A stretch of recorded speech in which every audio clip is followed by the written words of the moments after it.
Hola, Nicolás, ¿cómo estás? Nora Beiras de este lado. ¿Qué tal, Nora? ¿Cómo estás? Bien, buenas tardes. Bien. Bueno, Nicolás, contanos un poquito qué implica este artículo que realmente destaca el trabajo en salud mental. ¿Qué es lo diferente que han aplicado a lo largo de estas gestiones que ha merecido este reconocimiento? Sí, el trabajo es producto de una investigadora especializada en salud mental que no tiene nada que ver con nosotros, con la función, digamos, pero hizo un estudio y, bueno, se lo publicó en Lancet.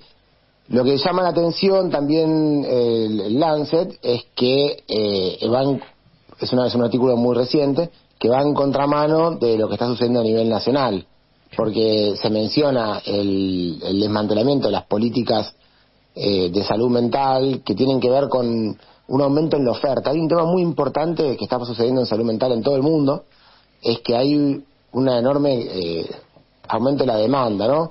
Las razones por las cuales sucede eso, la verdad que todavía son un poco opacas, no se sabe bien qué sucede, pero hay demasiada demanda de salud mental de toda índole, ¿no? Desde los chicos, infantos juveniles, adolescentes, por consumo, el suicidio está aumentando muchísimo, las internaciones, las consultas ambulatorias.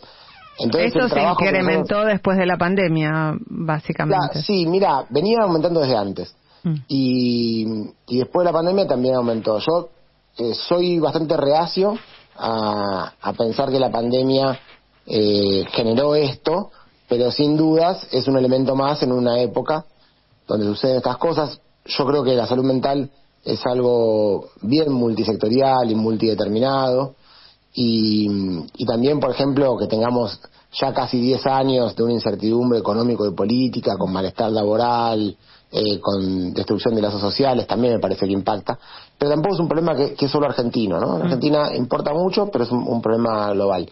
También quizás es un tema que dejó de ser tabú y que entonces ahora, al empezar a hablarlo, personas que quizás antes no podían acudir por esto y acudían con síntomas mucho más somatizados, de cuestiones más corporales o más físicas, en verdad tenían un padecimiento de la salud mental, hoy pueden hablarlo. Y en la provincia, ante toda esta realidad, lo que hemos hecho es, bueno, primero es hablarlo, conocerlo, estudiarlo, tener datos, empezar a hablar del problema y empezar a invertir. Y además cumplir con la Ley Nacional de Salud Mental. Porque la Ley Nacional de Salud Mental tiene dos características principales.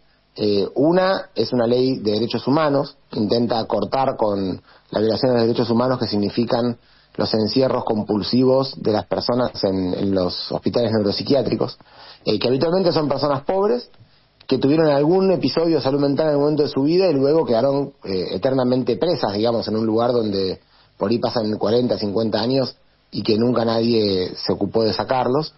Eso, estamos en la provincia cerrando esos hospitales neuropsiquiátricos de larga estadía, insisto, con gente que ha vivido más de 4 décadas, pero abriendo muchas intervenciones de otra característica, como por ejemplo, bueno, para gente que tiene un padecimiento de salud mental, casas atendidas en la comunidad, que de hecho mañana vamos a inaugurar más casas en la zona de Romero, en La Plata, pero ya tenemos más de 500 personas que están viviendo en dispositivos de atención en la comunidad, en donde viven. Es decir, personas que estaban internadas de por vida prácticamente en el Melchor Romero, por ejemplo, que ahora habitan en casas que operan como centros de salud.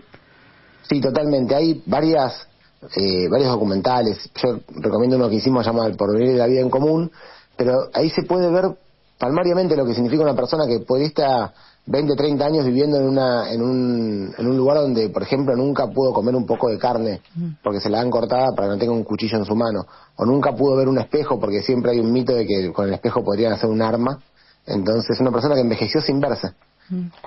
Y pasar a la comunidad y tener con quién compartir y compartir unos mates, tener vecinos, cocinarse algo, cambia absolutamente la calidad de vida y la dignidad de las personas.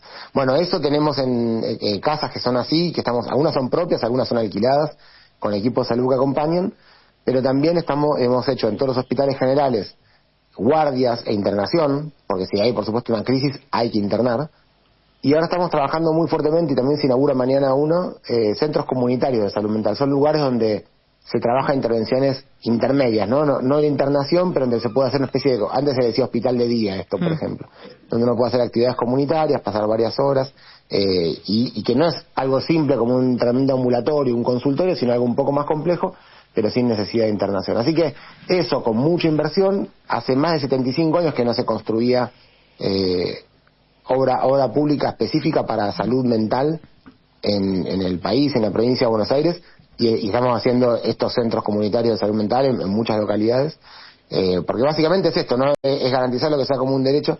Y también, y lo último que digo, es que también se habla mucho de la ley de salud mental cada vez que un ejecutivo no quiere hacerse cargo de invertir, de trabajar, de ocuparse, de poner recursos y tiempo, y dice: la ley de salud mental no me permite encerrar a alguien compulsivamente. Y la verdad que la única indicación para internar a alguien es una indicación del equipo de salud. Si una persona está con un brote y es peligroso para sí o para otros, el equipo de salud puede dar la indicación y se puede internar compulsivamente, así que también aprovechamos para desmitificar que la ley de salud mental impide los tratamientos. Nicolás, Hernán Lecher te saluda. ¿Cómo estás? Hernán, ¿cómo estás? Bien, un gusto. Permíteme llevarte un segundito a la cuestión de salud, pero desde la óptica económica. Viste que el gobierno constantemente plantea, lo ha planteado con la cuestión de la discapacidad, con el Garrahan y demás, en buena medida sobrevuela, a veces te lo plantea más abiertamente, que es un costo innecesario, que es un costo que afecta el superávit fiscal y por lo tanto hay que recortarlo. ¿Cómo es la situación? Lo pienso en términos de cuáles son los resultados positivos que uno podría tener de una política pública, y hasta me animo a aseverar cuánto te ahorrás en el mediano plazo haciendo una buena política pública de salud. Bueno, claro, eso que decís es importantísimo. La prevención es clave en términos de funcionalidad social, digamos. Si vos tenés a la gente enferma, trabaja menos, eso es tremendamente importante.